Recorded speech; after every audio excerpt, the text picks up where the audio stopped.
Shalom, shalom, bien-aimés de Dieu, shalom. Bienvenue à votre émission Plateau Charismatique. Ce soir, je reçois pour vous l'apôtre Samuel Kwasi, donc, qui vient nous parler ce soir des songes et des visions dans l'évangélisation. Bonsoir, apôtre. Bonsoir, servant de Dieu. Comment allez-vous ce soir? Comment allez-vous? Eh bien, ça va, par la grâce de Dieu. Et vous-même? Bon, nous avons perdu l'apôtre. Il n'a pas beaucoup de réseaux ce soir. Je suis là. Nous allons prier pour nous mettre en communion avec l'Esprit de Dieu. Père éternel et tout-puissant, je te rends grâce, Père, je te bénis et je te remercie, Seigneur, de nous avoir encore réunis ce soir en ton nom. Béni sois-tu, Père éternel et tout-puissant, pour ce moment que tu nous permets de prendre devant ta face. Bénis nos appareils, Seigneur. Bénis-nous, éternel Dieu. Bénis le réseau, Papa. Mets ta main puissante et glorieuse sur le réseau. Permets, éternel Dieu, que nous puissions porter cette parole devant ton peuple, Seigneur. Car tu nous demandes, éternel Dieu, de faire connaître ton nom. Ô éternel Dieu de gloire, sois, éternel Dieu de gloire, au devant de nous, Seigneur. Sois sur nos lèvres, Seigneur. Mets les paroles, les mots qu'il faut, Seigneur, dans nos bouches, pour nous permettre, éternel Dieu, de porter ta parole. Au nom de Jésus, j'ai ainsi prié. Amen. Alors, apôtre, je disais que vous venez pour nous parler des songes et des visions dans l'évangélisation. Alors, je vous laisse la parole. Merci, servant de Dieu, de me permettre encore une fois de plus d'intervenir sur votre chaîne. Amen. Le Seigneur vous garder dans sa bénédiction. Amen, amen, amen. En effet, nous parlerons des visions, des songes dans l'évangélisation. Et l'émission dernière, nous avions parlé de l'orientation dans l'évangélisation. L'orientation dans l'évangélisation. Et nous faisons une continuité pour expliquer un peu comment Dieu oriente dans l'évangélisation. Comment Dieu peut orienter quelqu'un dans l'évangélisation. Et nous allons voir qu'à travers les songes, à travers les visions, Dieu nous oriente dans l'évangélisation. Amen, amen. Nous allons voir quelques exemples dans la parole de Dieu. Alors, nous voyons ici et maintenant dans le livre de Actes chapitre 16, Actes chapitre 16, le verset 9 au verset 10. Mais permettez d'abord qu'on lise Job chapitre 33, verset 14 au verset 15. Permettez qu'on lise Job chapitre 33. Job le chapitre 33, le verset 15, le verset 14 au verset 15. Il nous explique un peu que Dieu parle en songe et en vision. Dieu parle en songe et en vision. Job 33, verset 14 au verset 15.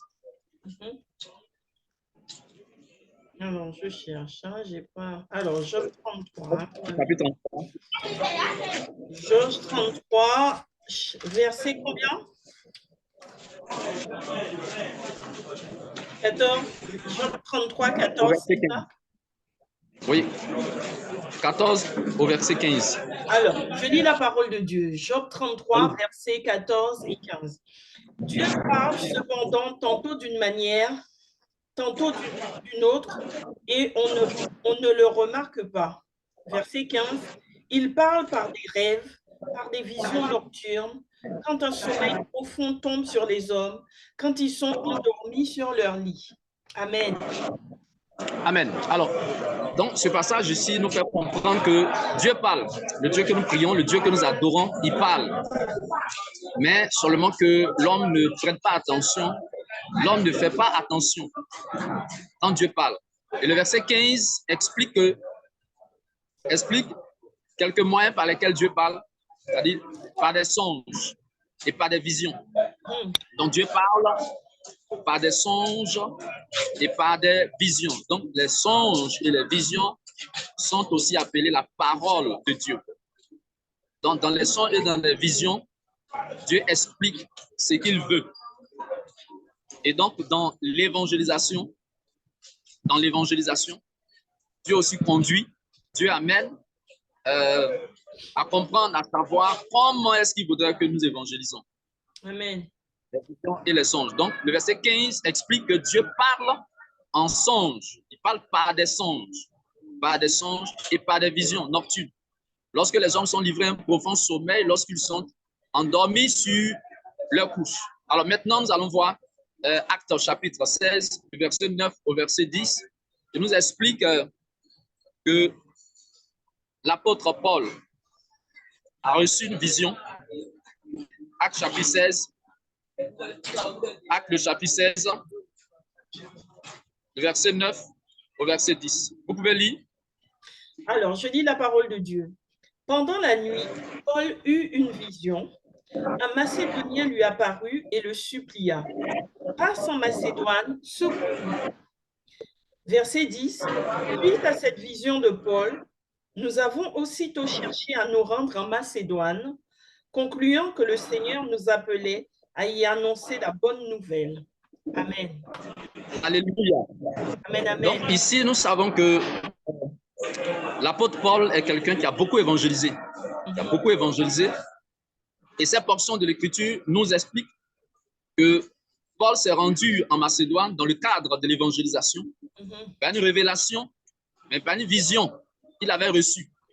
Amen. Et la parole de Dieu, pendant la nuit, donc Paul eut une vision. Et dans cette vision, c'était qu'un Macédonien lui disait, Paul, passe en Macédoine et secoue-nous. Et secoue-nous. Le verset 10 nous apprend que après cette vision de Paul, ils ont compris que par cette vision, Paul a compris que par cette vision, c'est Dieu qui l'appelait. C'est Dieu qui l'appelait à quoi faire? Aller annoncer l'évangile en Macédoine. Donc, on appelle cela une orientation que Dieu a donnée à l'apôtre Paul. Pas une vision. Nous parlons de songes et de visions dans l'évangélisation. Donc, Paul n'est pas allé de lui-même en Macédoine. C'était pas une révélation, pas une vision de façon précise. Et par cette vision, Paul dit, ils ont compris que c'est le Seigneur qui les appelait à y annoncer la bonne nouvelle, à aller évangéliser là-bas. Donc, voici un exemple dans la parole de Dieu. Est-ce que nous devons évangéliser sans orientation, sans que Dieu parle, sans que Dieu ne nous donne des songes, sans que Dieu ne nous donne des visions? Je dirais non. On va voir un autre exemple de vision qu'un autre homme de Dieu avait reçu. L'apôtre Pierre. Donc, tous les apôtres se laissaient conduire par le Seigneur. Ce sont nos pères et nous devons marcher selon qu'ils ont marché dans la dimension de l'évangélisation. Ils se laissaient conduire par le Seigneur. Ils se laissaient orienter par le Seigneur. C'était des songes et des visions. Alors, voyons Actes chapitre 10. Actes le chapitre 10. Alors, Actes le chapitre 10. Lisons à partir du verset 11. À partir du verset 11. Actes chapitre 10, le verset 11. Alors, je lis la parole de Dieu. Il vit le ciel ouvert. Il vit le ciel ouvert et un objet ressemblant à une grande nappe attachée aux quatre coins qui descendait et s'abaissait vers la terre. À l'intérieur se trouvaient tous les quatre quadrupèdes et les reptiles de la terre, ainsi que les oiseaux du ciel. Une voix lui dit, lève-toi, Pierre, tue et mange. Mais Pierre dit, certainement pas, Seigneur, car je n'ai jamais rien mangé de souillé ni d'impur. À nouveau, pour la deuxième fois, la voix lui parla. Ce que Dieu a déclaré pur, toi ne le considères pas comme impur. Cela se produit 3 fois, et aussitôt après, l'objet disparut dans le ciel. Amen. On peut s'arrêter là déjà? OK. Donc ici, Actes chapitre 10, dans la partie verset 11, le verset 11 nous explique que l'apôtre Pierre avait reçu une vision. Il était en train de prier.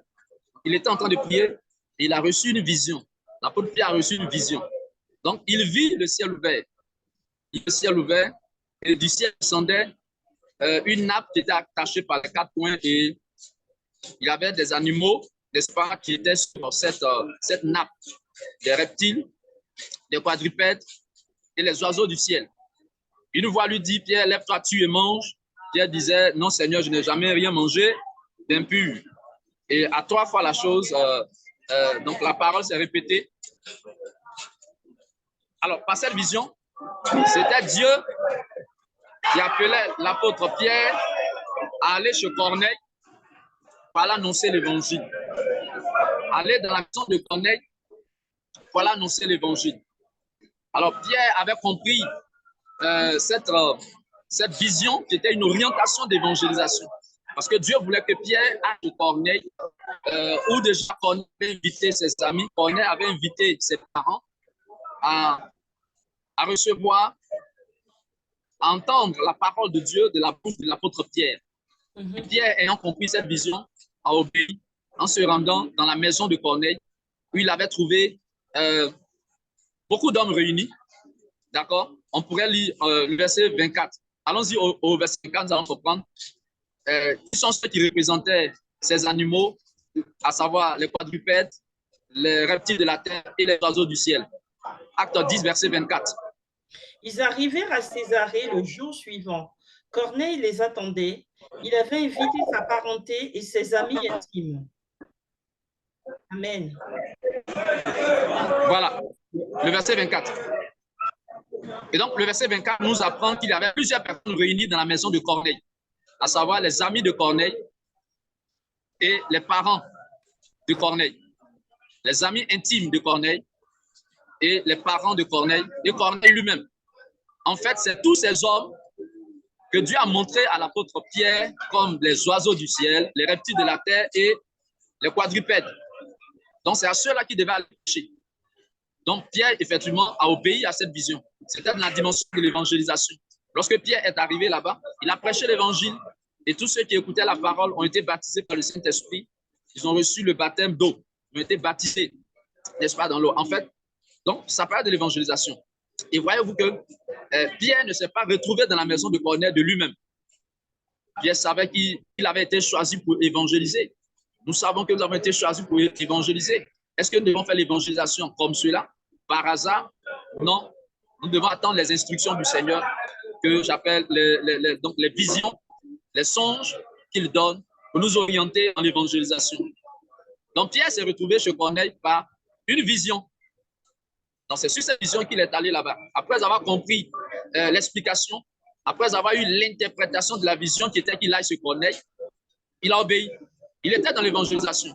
Les songes et les visions par dans l'évangélisation. Donc, quelqu'un peut recevoir peut-être pas une vision, mais un songe ou un rêve. Voilà, d'autres peuvent le dire. Songe ou rêve, c'est pareil. Donc, un songe ou un rêve où Dieu donne des orientations dans l'évangélisation. Et donc, servant de Dieu, voilà un peu... Amen, amen. Amen. Alors, je vois que...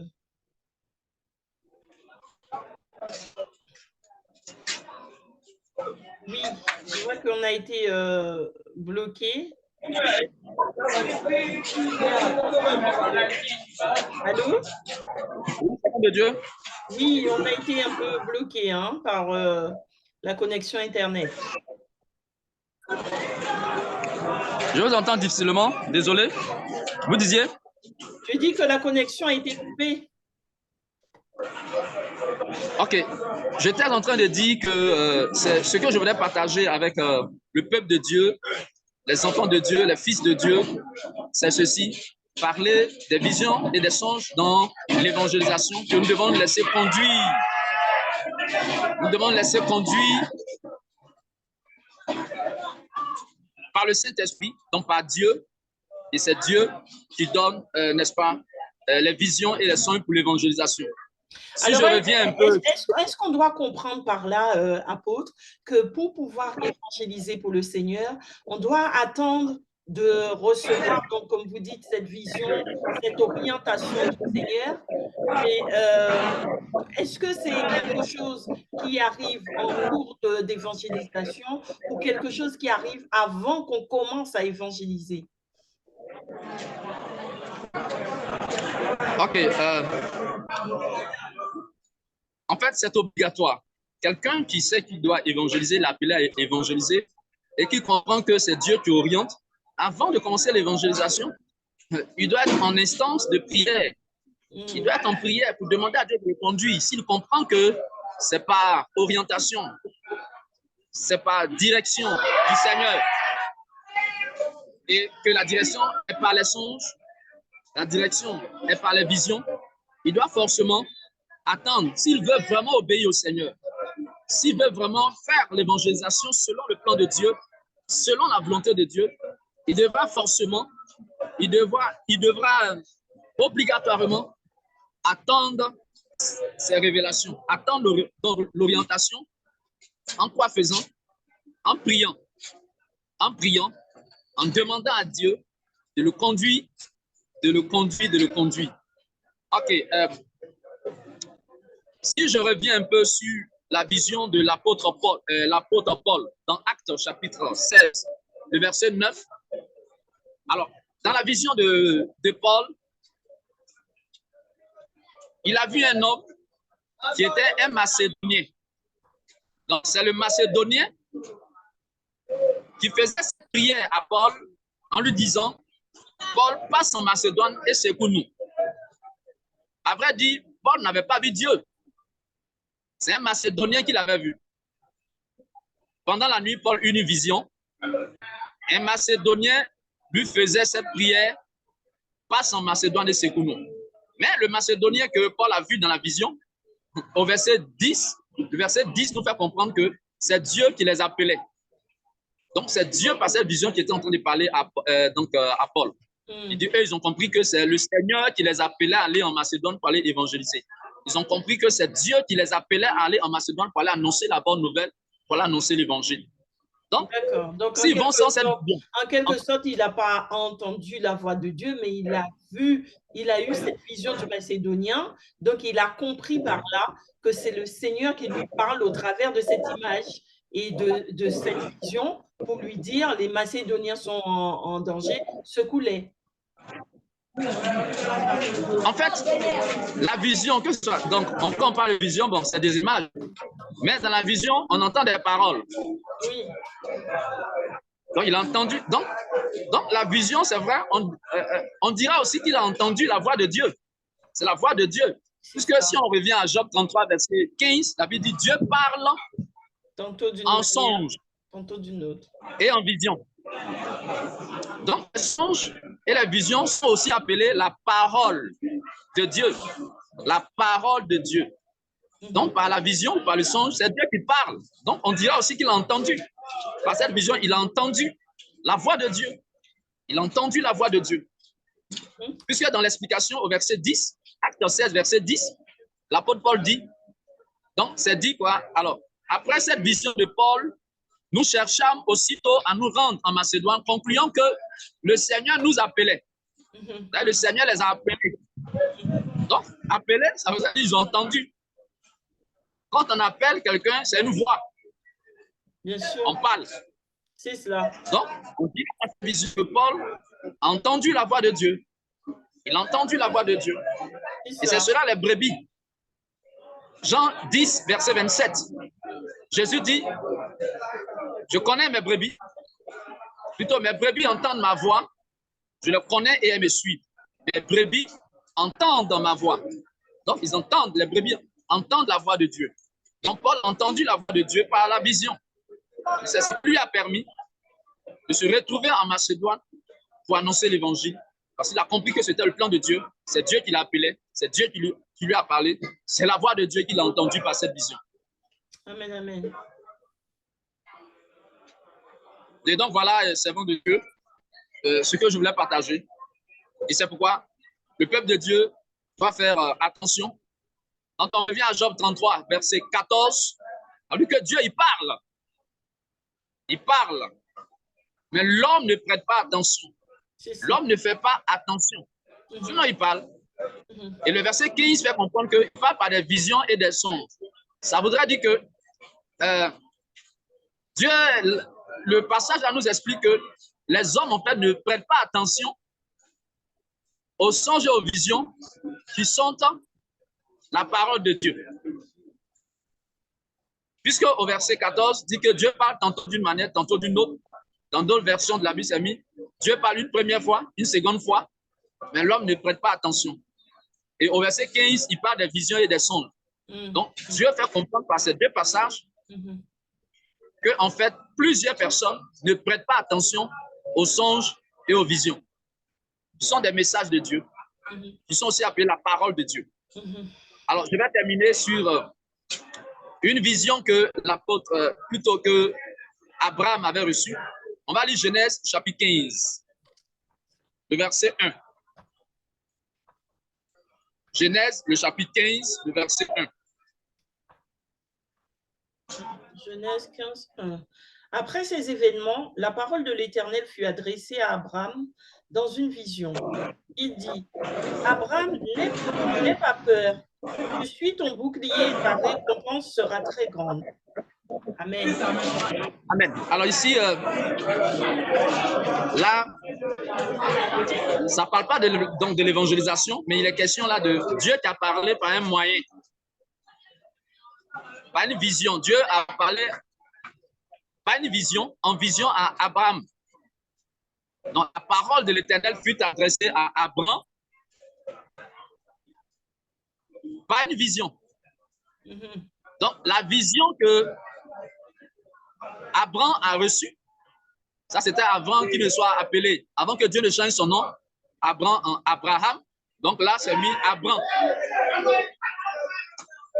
Donc la vision que Abraham a reçue est appelée la parole de l'Éternel. Donc c'est bien signifié que la parole de l'Éternel fut adressée à Abraham en vision. La parole de l'Éternel. Donc la vision est aussi appelée la parole de l'Éternel. Amen, amen. Donc ce que Abraham a reçu dans la vision est appelé la parole de l'Éternel. Amen. Donc pour dire par la vision, c'est Dieu qui a parlé. C'est l'Éternel qui a parlé. Pour dire que les songes et les visions, c'est Dieu qui parle. C'est Dieu qui fait entendre sa voix.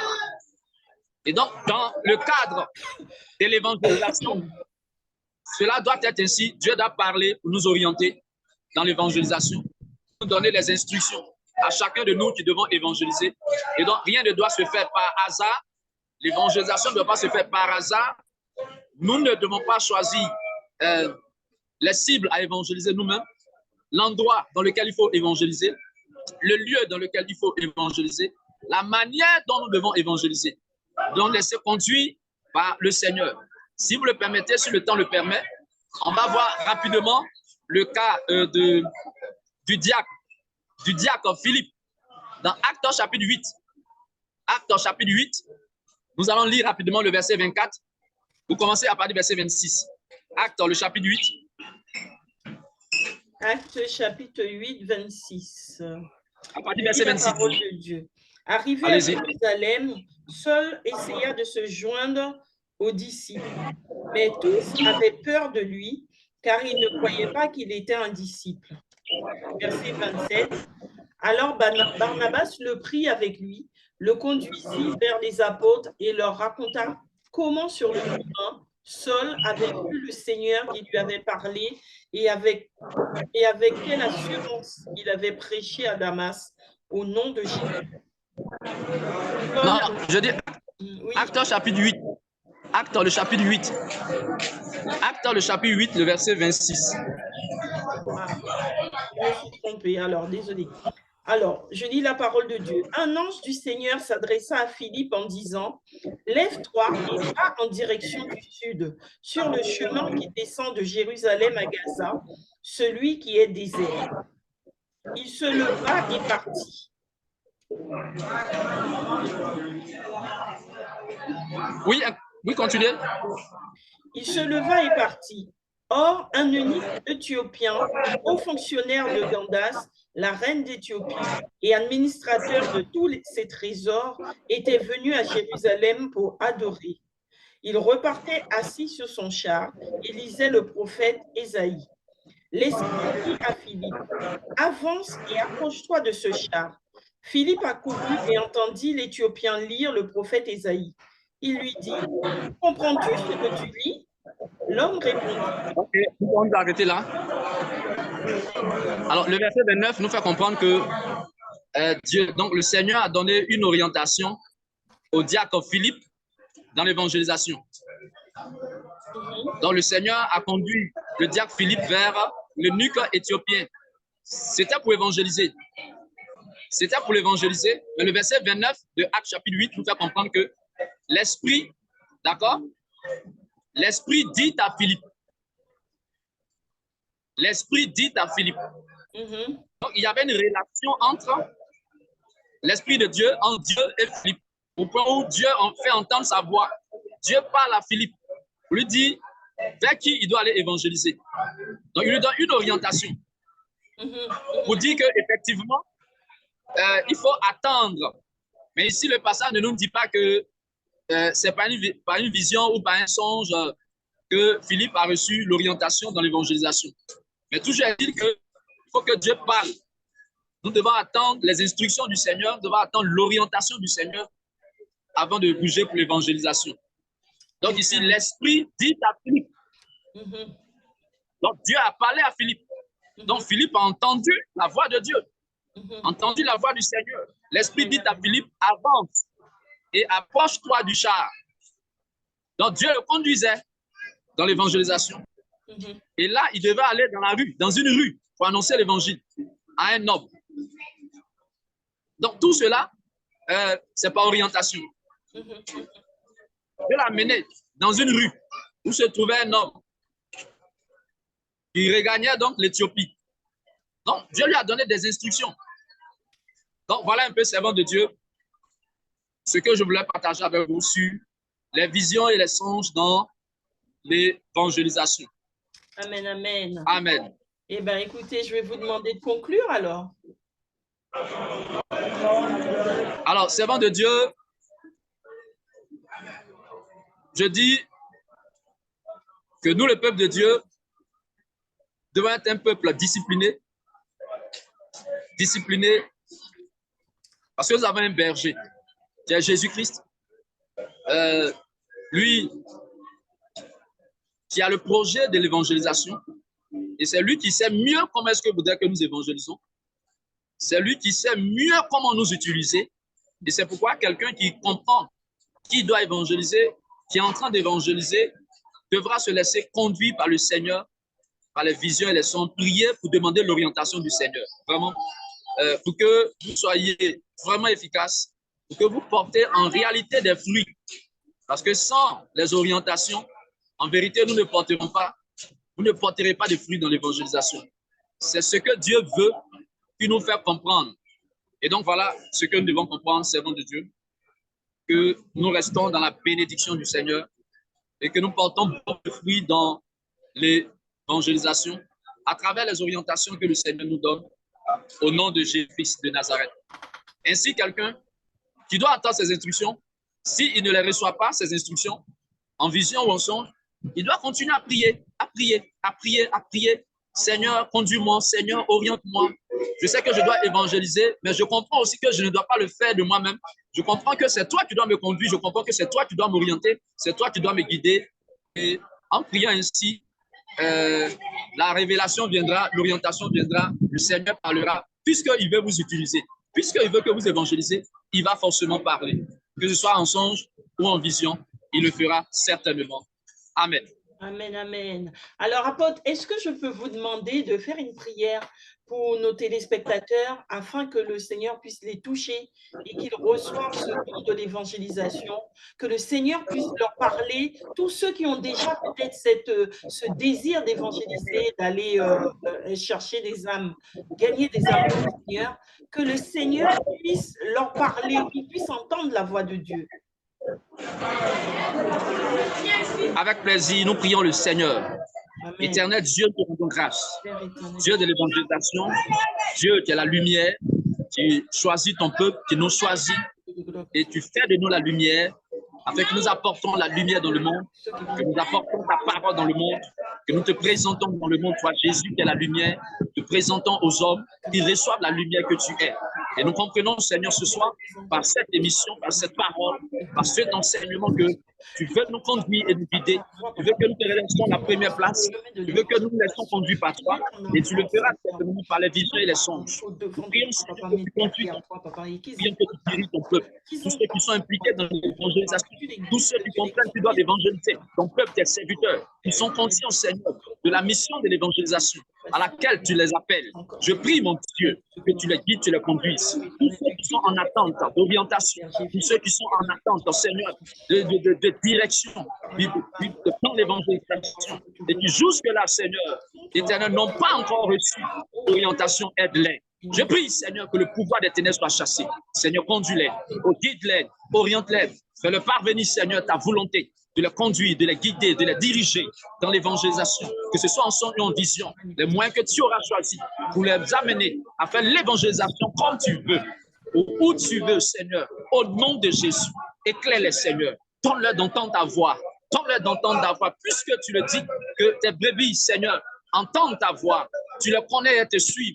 Donne-nous de te suivre. Te suivre, c'est-à-dire c'est toi, Seigneur, qui est devant. C'est toi qui nous conduis dans l'évangélisation. Tu es le berger, tu es le bon berger. Conduis-nous, conduis ton peuple, conduis tes serviteurs, conduis tes servantes dans l'évangélisation.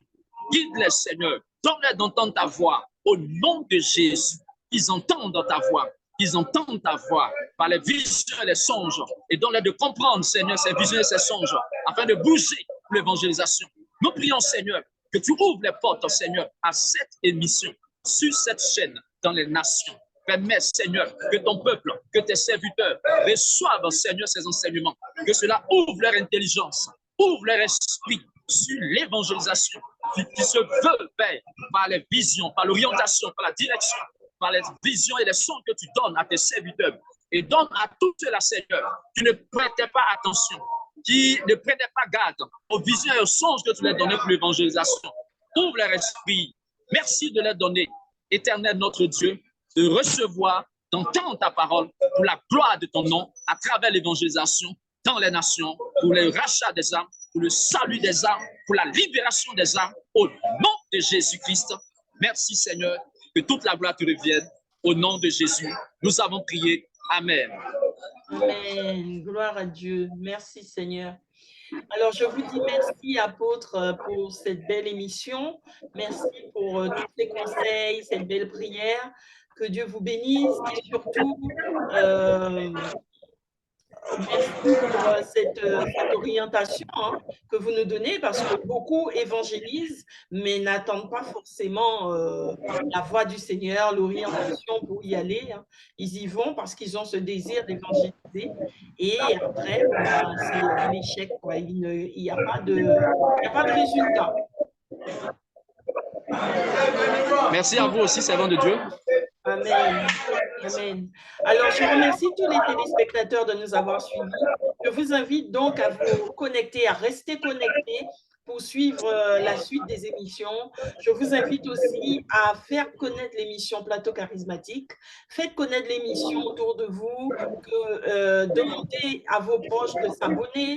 Abonnez-vous. Et surtout, n'hésitez pas à laisser des commentaires. Alors, j'insiste là-dessus. Laissez des commentaires afin que nous puissions nous améliorer. Je vous remercie beaucoup et je vous dis à très, très bientôt. À bientôt, apôtre. Merci. Merci beaucoup. À bientôt. Merci. À bientôt.